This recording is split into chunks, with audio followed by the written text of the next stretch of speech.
Hi, I'm Julia Montgomery, And I'm Antonio Williams. and we're working on our business ethics presentation for our MIS class. We are interviewing today Ms. Melissa Whiteside. She's a graduate here from ASU, and she's in the MRC program. Currently enrolled. Yes, Ms. Whiteside, our topic is, what would you say is the most unethical business practice today in America?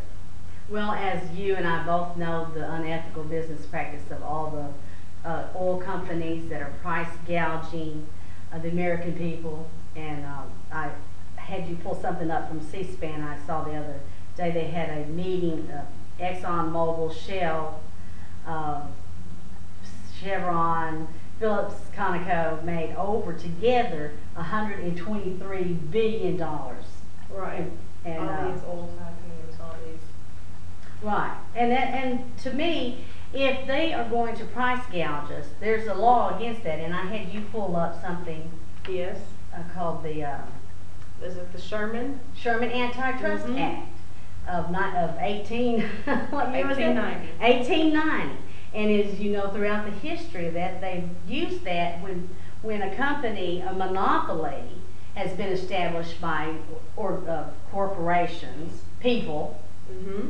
to stop the price gouging at $4 a gallon. This, to me, $123 billion is astronomical. Outrageous. And that was just last year's profit. If it goes up to $5 a gallon, this year they'll make quite a substantial income, won't they? Well, our Constitution is based on the fact that we believe in a fair and just way. Mm-hmm. And a lot of the laws of our land are based on scriptural laws, and one of them is an abomination is an unjust weight. Mm-hmm. And so they're asking way too much money for their gasoline. Because they just want to make more money. They want to make more they money, need it. right? Not because they're out doing exploration like Right. we said Their earlier. production costs aren't so high that they have to charge, $4, $5 a gallon, which is Right. what we're looking at here in Right. the future. American people. Or to the American people? Right. The oil companies already know what they're getting by with. And they're not afraid of anybody, not even our president, which has the right to stop them. Right. But the American people, and like I told you, everything in America has always been changed, starting at the grassroots level, Right. which is us. Yes, but that's where all the passion gets started. That's where people are getting hit the hardest Right. in their pocketbooks, is at the grassroots level. Right, because it's either fuel or food, Mm-hmm. like was reported People last are having night. to choose whether to eat or to drive to work. And it shouldn't be that way in the land of plenty.